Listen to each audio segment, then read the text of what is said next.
Well, Razorback fans, it's officially here. The first day of fall camp. The Arkansas Razorback football team trying to do something in 2023 that they've never done before. Well, at least that's what everybody says. But hey, we got fall camp to talk about, so let's actually dive into it on today's Locked On Razorbacks podcast. You are Locked On Razorbacks, your daily podcast on the Arkansas Razorbacks, part of the Locked On Podcast Network, your team every day.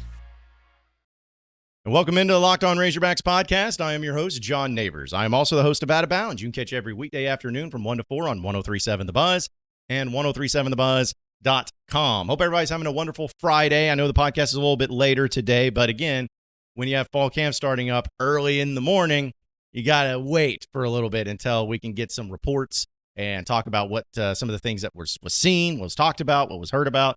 And I'm sure we're going to have some fun little overreaction to what happens in the first day of fall camp. That's one of my favorite things, especially seeing it on social media, the amount of overreaction that happens from fall camp, one day of fall camp, one play from fall camp to start everything off. And it's either going to be like, oh my gosh, we're going 12-0, or oh my goodness, we suck. It's just crazy to me, but it's so fun because y'all have fun with it. But I will admit, so I didn't get a chance to attend practice because I live in Little Rock. But I'm hoping to go to a few practices this fall camp and be able to see it myself when we get at least the periods of time that we get to see it. So I rely on hogsports.com as they do a really good job, Trey Biddy and Danny West and everybody over there of getting some good practice reports. So I encourage everybody to go over there and check it out because they got a great deal going on when it comes to membership too. But a few things, though. This just kind of going through the basics of what we're looking at when it comes to fall camp. First team offense, the team that runs out there and is running with the first team. Nothing too crazy, but still, it's good to see some movement there. You got KJ Jefferson at QB1, Rocket Sanders at running back. You got Sam Mbake, Isaac Tesla, and Isaiah Centena running with the three wide receiver group. And then you have Nathan Bax at tight end, Devin Manuel, Brady Latham at left tackle and left guard, Bo Limmer at center, Joshua Braun at right guard, and then at right tackle, Patrick Kutas, who was a four-star player coming out of high school. And on first-team defense, you have the defensive ends of Jashad Stewart and Landon Jackson being on either side. You have Eric Gregory and Torian Carter in the middle. Love to see Torian Carter getting back after it. And then at linebacker, you have Chris Pupal and Antonio Greer, the transfer out of South Florida. And then in the secondary, you have Dwight McLaughlin at cornerback. You got Jalen Lewis at the nickelback. And you have Lorando Johnson at the other cornerback position. So those are the guys, and Lorando Johnson's the transfer from Baylor. And then at safety, you got the no-fly zone Hudson Clark, and you got Jaden Johnson also at the other safety position. Now, I want to be clear about this, that this is not 100% who is going to be all fall camp or who's going to be even starting game one. This is just who it is right now at this point in time. This is who it is right now. And I'm sure next week we'll probably see different starters. But I think we have an idea of who's going to be the starters already. Like, we know KJ Jefferson. We know Rocket Sanders. We know those guys are going to be starters. We know Bo Limmer, Brady Latham. Those guys are going to start. We know, I think you can even go out and say Isaac Tesla and Isaiah Centena are going to be starters, because I think, just from all things considered, that's where they're going to be. Eric Gregory, Landon Jackson, Chris Pupal, Dwight McLaughlin, Hudson Clark. I think all those guys you can go ahead and count on being starters this year. But in the second team, you had Jacoby Criswell, which, again, not surprising, at quarterback. You had Rashad Dubinion, who was a little bit surprised. I figured it'd be A.J. Green, but Rashad Dubinion running with the twos. Then you got Tyrone Broden, Andrew Armstrong, the two transfer wide receivers. You got Jaden Wilson also there at the slot position. Then Luke Haas, the tight end, the freshman tight end, there at the tight end position. Then you have Andrew Chambly, Josh Street, Brooks Edmondson, Tykeus Crawford, and Marion Harris on out the offensive line there. Now, second team defense, you had Trajan Jeffcoat, which I still think he's going to be a starter when it's all said and done. At the DM position, you have Anthony Booker, Cameron Ball, Zach Williams on the D-line, Brad Spence, Jordan Crook at the linebacker spot, then Jalen Braxton, A.J. Braithwaite, Al Walcott, Malik Chavis, and Ladarius Bishop there in the secondary. So you're talking about guys that actually were, contributors, with Bishop and Chavis being there in the second team. And then third team, you got Cade Fortin, quarterback, A.J. Green, running back. This is when it starts getting to names you probably haven't heard of. You got Khalil Geralt Khalil Gerault at a wide receiver. You got Marlon Crockett and Chris Harris. Tight end, you got Tyrus Washington, Cole Carson, Brock Burns, Eli Henderson, Kai Hamilton, and Tommy Thurhall. And then on third team, defense, you have Nico Davalier, Davale. I was surprised to see him at third team. I know, again, it's all guys either coming off of injury, battling things, or trying to work their way back up. But yeah, Marcus Miller, Kevin Rose, John Morgan, D-line, Carson Dean, Jaheim Thomas at linebacker. You also had Courtney Snelling, Jabray Shaw, and Jaheim Singletary at cornerbacks, and then R.J. Johnson and T.J. Metcalf at the safety position. So that's what the starters are looking at around this point in time. And again, just after one day, that's where it's at. But, that's, I wouldn't say anything that's really stands out as surprising other than the fact that maybe A.J. Green is on the third team offense. It all can change. I get it. But that was something that I thought that, because I've always given a lot of respect to A.J. Green and really all the running backs for Arkansas behind Rocket Sanders. Like, in the day and age of transfers out of the wazoo, like everyone's transferring no matter what, that they get tired, they get frustrated, they're gone. A.J. Green, this is his third year in the program, and he's not been a perennial starter. Like, he's a 4-star player coming out of high school. And he's still just doing his work, and I really respect that out of him. Debinion was good last year, really showed some promise, and really liked what people saw from him. So the running back position is going to be just by committee, but it's not set in stone. It's not set in stone on what these guys are going to be. I know we're going to talk about the size of these Razorbacks here in a second. I think that's something that's really stood out.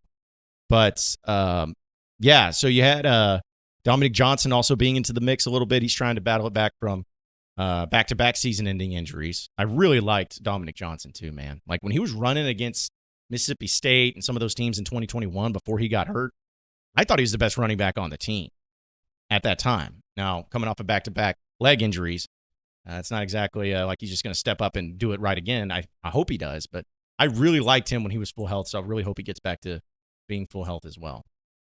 And, so that was just kind of the main things that stood out. And a lot of these transfers, here's another thing too, folks, about transfers. A lot of them are going to play this year. They wouldn't come to Arkansas if they weren't going to play. But just because they're like lower on the depth chart or something like that does not mean, oh, they're not any good, or, there must be something wrong. Like, you got to remember, these are guys that were in different systems last year, and they're having to adjust and get through it. That's what fall camp's all about.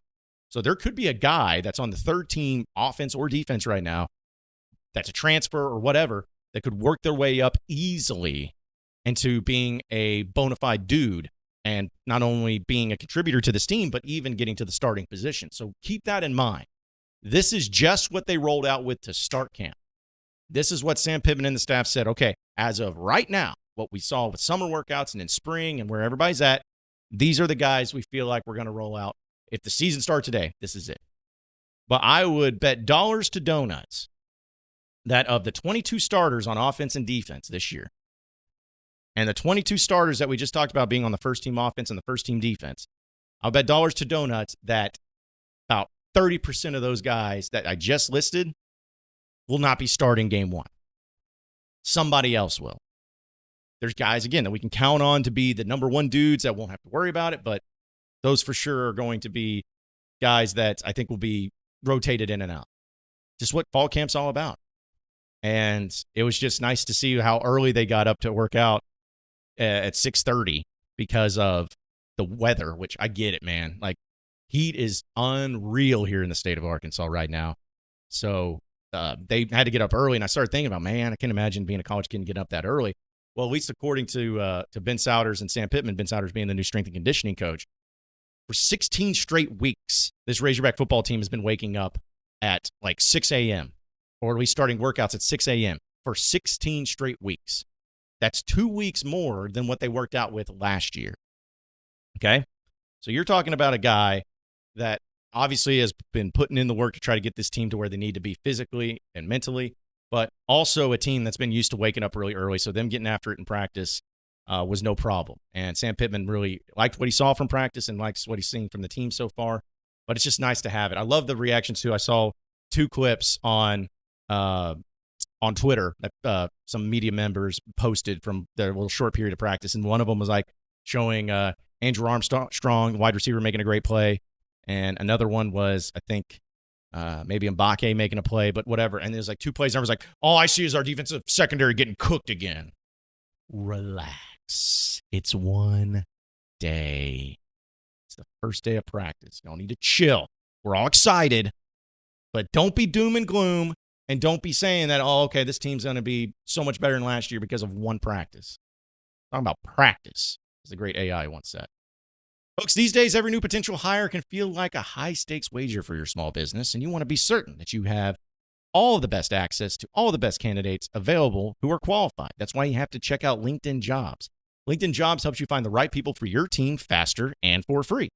So what you do is you just go to linkedin.com/lockedoncollege, and when you get there, you add your job and the purple hashtag hiring frame to your LinkedIn profile to spread the word that you're hiring. Simple tools like screening questions, making it easy to focus on candidates with the right skills and experience so you can quickly prioritize who you'd like to interview and hire. That's why small businesses rate LinkedIn Jobs #1 in delivering quality hires versus the leading competitors. So check them out today. LinkedIn Jobs helps you find the qualified candidates that you want to talk to faster. Post your job for free at linkedin.com/lockedoncollege. That's linkedin.com/lockedoncollege to post your job for free. Terms and conditions do apply. You are Locked On Razorbacks, your daily podcast on the Arkansas Razorbacks, part of the Locked On Podcast Network, your team every day.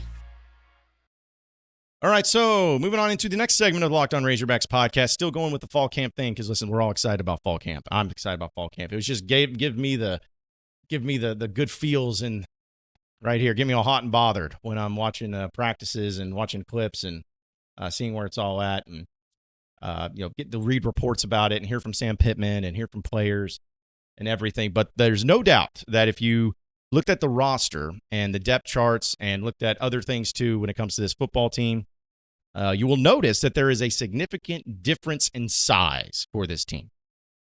What we talked about last week, going through the particular weight changes for some of these guys. And I think one of the ones that's got the biggest talk is the fact that Rocket Sanders is at 6'2", 242, which is an absurd amount. And I mean, who am I to sit here and say, okay, actually, no, he's not 242. He's actually 235. Like, I don't know. Just going off of what they say and what they're giving us. But there's no doubt that if you talk to Sam Pittman or hear from Sam Pittman and then, look at some of the reports and look at some of the video and everything, this team has, in the summer and even in the spring, built themselves up to be a very large team. Like big, built.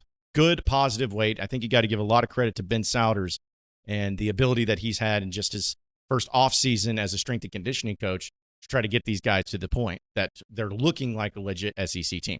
Now, I know what you're saying. You're going to come after me and say, oh, I've heard this before. Under old Burt Bielema, we had the biggest offensive line in the country, or we had the biggest team, didn't do anything. And what does it matter?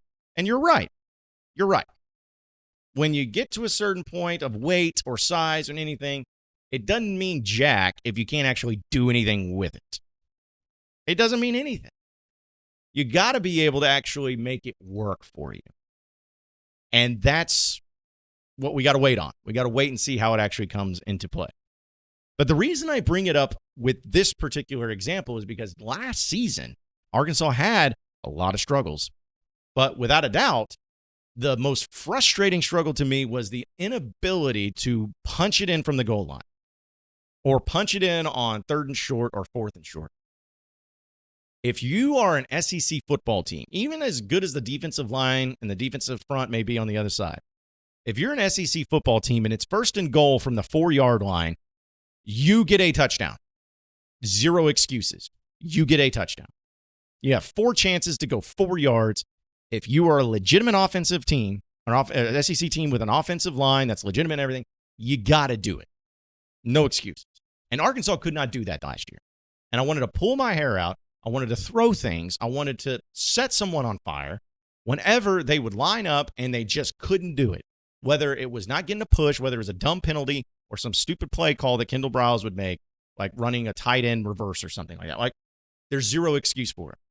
So the way you get to that point, though, is by being more physical, by being better at just the overall physicality of what you're trying to accomplish and what you're trying to do. That's what's important for this team. And that's why I feel like the weight gains that they've made are so vital to what this team has done.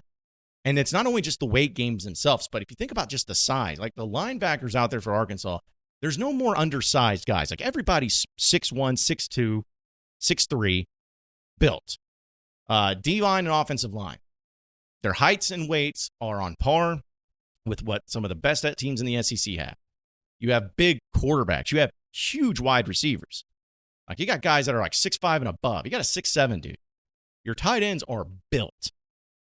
Your secondary guys have gained a lot of weight, and they look the part. Like all of those things matter because at Arkansas, we can be honest about it. At Arkansas, you're not going to have the 5-star elite talent that you will at Georgia or at Alabama, but you can have guys that can at least put in the work, have the size, have the strength, have the speed to get to that point and be able to find a way to utilize it in games.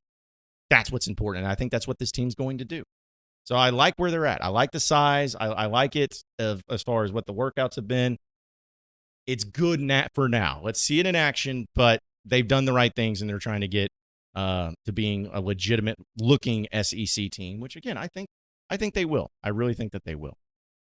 Folks, this episode is brought to you by Markel. From Fayetteville to El Dorado and everywhere in between, Markel has been helping Arkansas small business community for over 30 years. Markel is a global specialty insurer with truly a people-first approach, and to them, insurance is more than just a piece of paper. It's a promise to help you get back on their feet. We spend a third of our lives working, so on-the-job injuries can be expected, and you work hard to build your business. So it's important to make sure that you and your employees have the right insurance coverage. Whether you're new to the business or celebrating their 25th year anniversary, whether you have 1 employee or 1,000 employees, Markel aims to help you understand your workers' compensation needs. So find a local independent agent today to get a free workers' compensation insurance quote at markelinsurance.com/lockedon. That's MARKEL insurance.com/lockedon. Markel, insuring America's small businesses since 1930. Insurance carrier coverage, dividends, and services availability may vary by state. Markel is a registered trademark of markelgroup.inc.com. And also want to tell you about eBay Motors, folks. For a championship team, it's all about making sure that every player is a perfect fit for your team. And it's the same when it comes to your vehicle. Every part needs to fit just right. So the next time you need parts or accessories, head to eBay Motors. With eBay Guaranteed Fit, you can be sure that every part that you need fits right the first time around. Just add your ride to My Garage and look for the green check and that you know will fit or your money back. Because just like in sports, confidence is the name of the game. And when you shop at eBay Motors, you have it. And with over 122 million parts to choose from, you'll be back in the game in no time. After all, it's easy to bring home a win when the right parts are guaranteed. So get the right parts, the right fit, and the right prices on ebaymotors.com. Let's ride. eBay Guaranteed Fit, only available to U.S. customers. Eligible items only. Exclusions do apply. You are Locked On Razorbacks, your daily podcast on the Arkansas Razorbacks. Part of the Locked On Podcast Network, your team every day. All right, so final segment of the Locked On Razorbacks podcast. I know we've talked a lot about Razorback football and fall camp, which we will continue to do, and we'll have a great podcast, I know, on Monday discussing it and diving into it. But one of the things, though, that has been going on right now is conference realignment. At least at the time of the recording of this podcast, conference realignment is wild. It is insane. It's not over yet, folks. The Pac-12 is done. The Pac-12 is finished. It's over with. And there's been a lot of reports from everybody, and this one comes from Brett McMurphy, who does a great job of covering all things college football. He's talking about the Pac-12 unable to get the grant of rights signed this morning, and nothing has changed because Oregon and Washington are going to be joining the Big Ten. Ducks and Huskies are expected to be Big Ten bound when finances are worked out, according to sources. So you have Oregon and Washington leaving to go to the Pac-12. And you also have Arizona in deep discussions going to the Big 12. Some finality is expected in the near future, but it looks like they're going to be on board and moving on. For those of you who may not know about the grant of rights, the Pac-12 is going to try to stay together, and that's how they do it, by a grant of rights, by getting everybody on board and television rights and everything. It says after Monday night's media rights offer, Pac-12 held multiple Zoom meetings this week, and Arizona's Bobby Robbins appeared fully committed to Pac-12, so much that one participant says if Arizona leaves, he should win an Oscar. Well, I guess he's going to get that Oscar. But they're going to be moving on. And I feel like Arizona State's probably going to follow suit to the Big 12. We'll see what the rest of the Pac-12 does. But the Pac-12 is done. It's no longer going to exist. Which, I mean, do you care as a Razorback fan, or do you care if someone in the SEC? Probably not. But it is kind of sad. You know, like the West Coast conferences, it's no longer going to exist. I mean, the Pac-10, the Pac-12, like what it's been. USC, UCLA, Stanford, Washington State, Oregon State, Cal, Arizona State. Like, it's been a thing that's been around a long time, and they have had success. Like last year, they were actually a good football conference. Better than what they ever been. But it's not about that. It's about making moves and getting the most money that you possibly can, which you can say is a bad thing, a negative thing, or you can enjoy and just embrace it and move on from it. But it's insane how it's all happened and how quickly it's happened. We're going to get to the point, because another thing, too, I want to bring this up because it's hard to keep up with it, but it looks like Florida State's leaving the ACC. Like, Florida State's trying to leave the ACC. They've been trying to leave for a while now. Now, I don't know where that's going to go or where they're going to go, but you would think the SEC might be something, because they've Florida State even hired a private equity company, J.P. Morgan, and they said it may even go independent. It's kind of what the report's being said. And this is according to Tom Mars. Interestingly enough, the ACC grant of rights agreement does not contain a choice of law provision, assuming Florida law would apply to a dispute with Florida State. The Florida legislature could arguably do what Texas did to Mike Leach and make Florida State immune from liability and breach of contract. So they could be moving. This is wild. And, I know that, again, it doesn't have necessarily any major impact on Arkansas, because I know this is a Razorbacks podcast. But I will say this, and I'll end on this note, folks. I know we talk trash. I know we have issues with what goes on in this conference, the officiating, the respect or lack thereof. I get it. I'm one of them. But if you're not getting down on your knees and thanking the good Lord that Frank Broyles did what he did and getting Arkansas out of the Southwest Conference and getting them into the SEC, you have to do that, folks. Arkansas would have been one of those teams in limbo like so many other teams. They're not. They're in the SEC. No one's going anywhere. This is a conference everyone wants to be in, and you're sitting pretty. You're good to go. I could not imagine having to worry about what are we going to do. Thankfully, we don't. You're in the SEC. You're good to go. Just be thankful for that. Appreciate everybody listening in the Locked On Razorbacks podcast. Be sure to like and subscribe to the podcast on iTunes or on Google Play. You can also get after me on Twitter, BuzzJohnNabors, for any questions, comments, concerns that you may have. We'll keep it going from there. Same podcast time, same podcast channel next Monday. Have a great weekend, everybody. We will see you then.